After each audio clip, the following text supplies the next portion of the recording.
Dans une des pièces de Shakespeare, Comme il vous plaira, la forêt d'Ardenne, c'est vraiment un lieu où tout est possible, où l'homme rencontre son besoin de l'autre et se rend compte qu'il fait partie d'un tout, où son environnement et son milieu, c'est vraiment un même tout.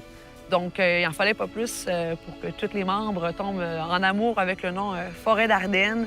On est une forêt où les éco-citoyens germent et se déploient.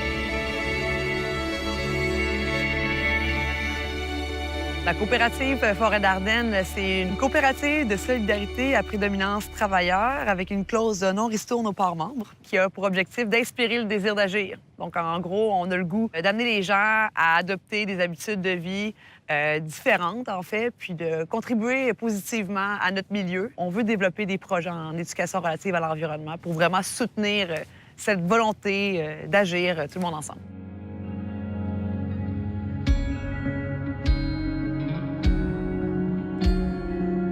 Moi, j'ai la chance d'avoir beaucoup d'amis qui travaillent dans le domaine de l'environnement, dans plusieurs associations, organisations à Québec. Puis ils me demandent souvent, mais c'est quoi la différence entre la coop, votre façon de procéder, versus notre OBNL?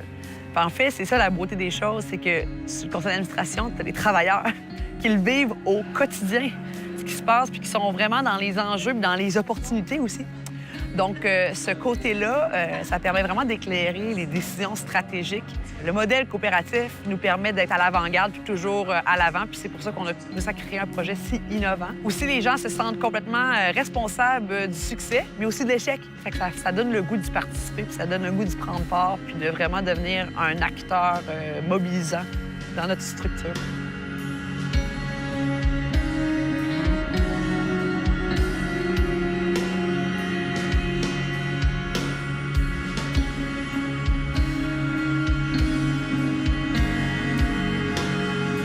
Le volet Je m'engage, en fait, c'est un des volets de la bourse du carbone scolaire dans lequel les jeunes reçoivent une formation de 10 heures, divisant 5 ateliers de 2 heures. On va dans les écoles animer des ateliers positifs et ludiques pour faire, sans qu'on s'en rende compte, une analyse cycle de vie. Donc, vraiment comprendre les émissions de gaz à effet de serre. Ensuite, tout ce qui concerne l'énergie et le transport. Puis on termine en fin de vie utile, donc au niveau des matières résiduelles. Les jeunes sont amenés à mobiliser, à catalyser le changement de comportement dans leur famille et leur entourage. Ils sont invités à poser des nouveaux gestes sages, des solutions aux gaz à effet de serre. Et puis ces gestes sages-là sont ensuite comptabilisés sur une plateforme web et qu'on peut par la suite transiger avec les organisations, événements, entreprises qui désirent avoir un impact positif, réduire leur empreinte carbone simplement. L'âge qu'on a ciblé, nous, c'est vraiment de la 4e à la 6e année. C'est le moment où tu adoptes des habitudes de vie. C'est le moment que tu construis plutôt que déconstruire. C'est aussi un moment où tu aimes l'adulte. Donc, ils ont le goût de partager positivement. Nous, on n'est pas en confrontation, on est vraiment en échange. Donc, ça permet vraiment d'engendrer une communication entre les adultes, les enfants et de simplement amener ça sous forme de discussion très positive plutôt qu'être en confrontation. Pourquoi ça fait des gaz à effet de serre, le chariot élévateur? Bien, il peut avancer grâce à une bonbonne qu'on peut mettre en dessous des barbecues pour faire. Ouais, exact, très bien.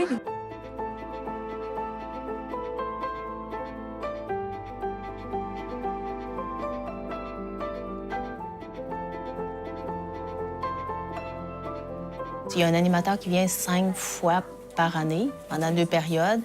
Il fait vivre aux enfants des activités pour connaître qu'est-ce que c'est des gaz à effet de serre. Il explique avec la terre et aussi comment on peut réduire les gaz à effet de serre par des petits gestes qu'eux vont pouvoir faire à la maison ou à l'école. Parfois, on va dehors voir, nous, dans notre quartier, où sont les gaz à effet de serre. On revient en classe pour mettre en commun. Et ils ont des missions à faire aussi à la maison pour impliquer les familles et leur entourage.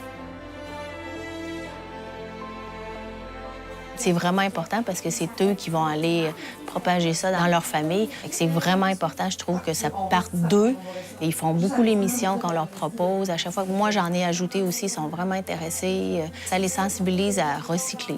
à composter ou à éviter le gaspillage. Je trouve que c'est un projet qu'on peut intégrer dans notre programme de sciences. Et c'est pas quelque chose qu'on refera pas, là. Tu sais, des fois, on peut faire un thème que les enfants sont plus ou moins intéressés. Celui-là, ils sont impliqués. Les animateurs viennent, ils nous proposent des activités. Moi, je le conseille à toutes les écoles. C'est sain, un projet sain.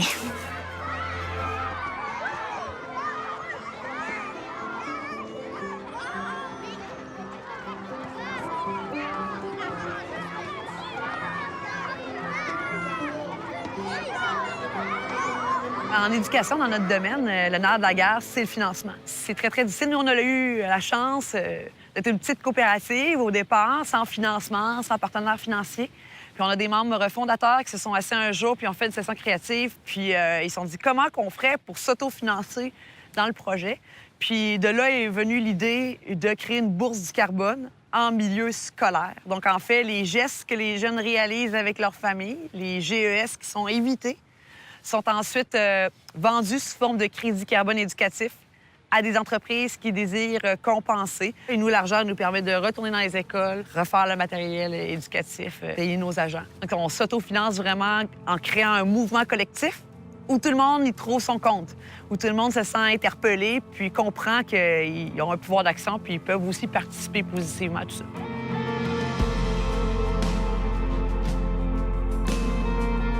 C'est assez innovateur comme approche, ce qu'on a mis de l'avant.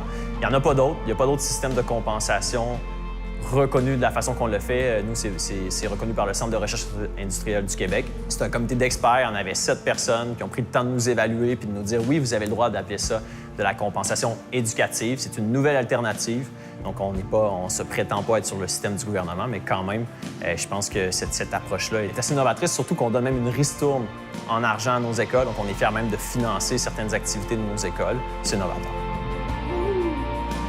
Yes! Wouhou!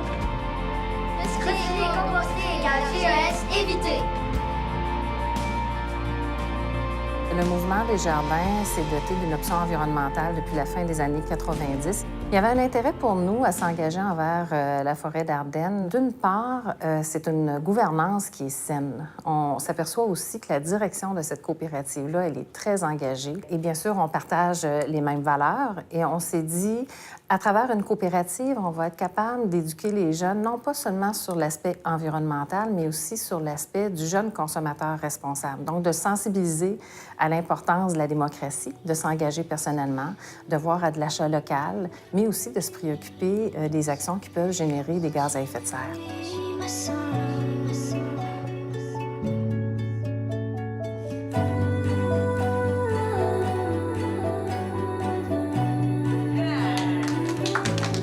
On aimerait voir la forêt d'Ardennes dans les prochaines années comme étant une référence en éducation relative à l'environnement, où on peut créer des projets porteurs, puis qu'on soit vraiment aux 4 coins du monde. Donc, là, présentement, on va être à l'échelle du Québec d'ici 2019. Ensuite, on aimerait la déployer au Canada, puis on est même en train de faire des démarches au niveau de l'international. On aimerait que ce soit utile à un plus grand bassin de gens. Il y a une très grande fierté de participer à un projet comme la Bourse du carbone scolaire, comme la forêt d'Ardennes. C'est plus grand que soi. Puis jamais j'aurais pensé que je serais actuellement membre travailleur administrateur d'une coopérative. Jamais. Mais ouais, c'est vraiment une chance. C'est vraiment une fierté.